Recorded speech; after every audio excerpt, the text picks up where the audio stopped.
Halo, assalamualaikum warahmatullahi wabarakatuh. Sebelum kita memasuki materi mengenai dinamika hidrosfer dan dampaknya terhadap kehidupan, ada yang tahu apa itu hidrosfer?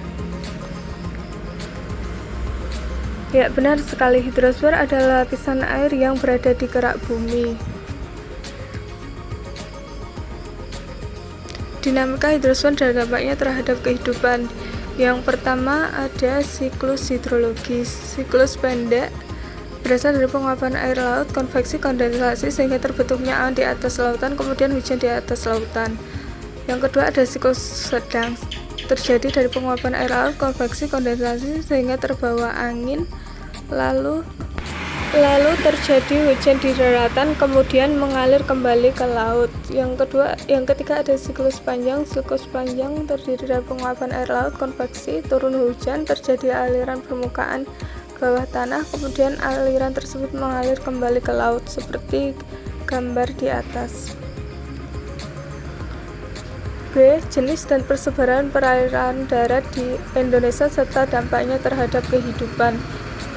Yang pertama ada air tanah. Air tanah adalah air yang terdapat atau tersimpan di dalam tanah. Air itu mengisi ruang antar butir tanah dan pada retakan batuan. Semakin besar kadar pori batuan, makin besar jumlah air yang terkandung dalamnya. Asal-usul air ada 3: air hujan, air magmatik, dan air konet.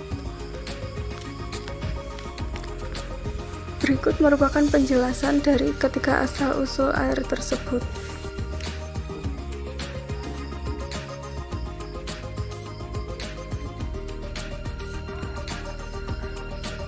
B. Ada ketampakan air akibat air tanah. Yang pertama ada mata air, yang kedua ada geyser, yang ketiga ada air artois atau artesis, yang keempat ada travertin.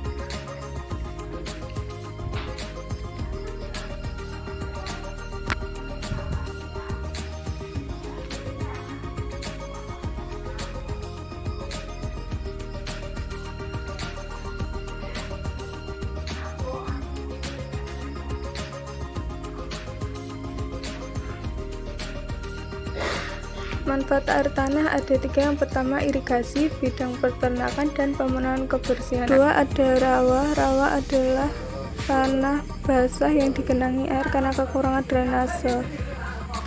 Apa saja jenis rawa? Yang pertama ada rawa pantai, 2 rawa pinggiran, yang ketiga ada rawa abadi. Rawa dapat terjadi karena hal-hal berikut. Yang pertama pelasaran daerah akibat sedimentasi, kedua pengetesan air laut dan kenaikan air laut.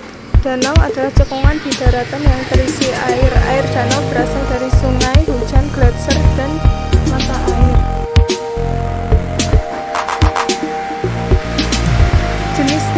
Jenis danau menurut proses pembuatannya ada yaitu danau alami dan danau buatan. Danau alami adalah danau yang terbentuk secara alami, kemudian danau buatan adalah danau yang dibuat oleh manusia. Misalnya adalah Waduk Kacang Bogor, Waduk Kedung Ombo.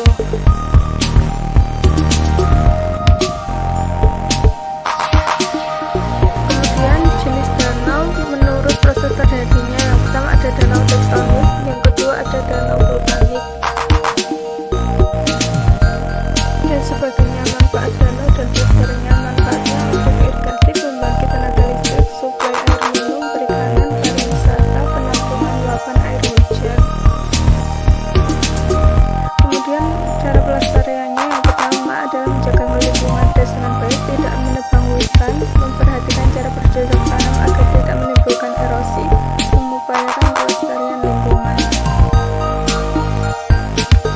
Selanjutnya adalah sungai. Sungai adalah permukaan bumi yang tidak rata. Air hujan yang menggenang di permukaan tanah mengalir dari tempat yang lebih tinggi ke rendah. Aliran itu melewati lekukan atau alur menuju laut. Jenis sungai berdasarkan asal air. Yang pertama ada sungai mata air, hujan, dan gletser. Kemudian campuran. Berdasarkan kestabilan air ada sungai periodik dan perennial.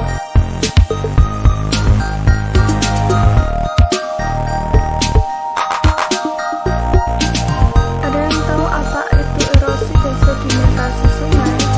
Ya, erosi adalah peristiwa pindahnya suatu massa batuan atau tanah yang disebabkan oleh air sungai yang mengalir terus-menerus. Sedangkan sedimentasi adalah pengendalian endapan erosi.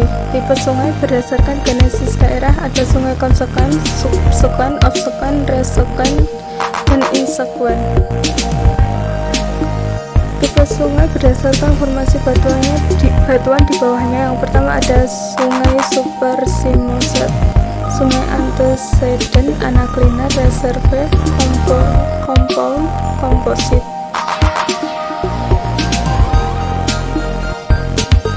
Ada yang tahu fungsi sungai? Fungsi sungai adalah untuk kepentingan irigasi, pembangkit listrik, transportasi, perikanan, dan wisata arung jeram.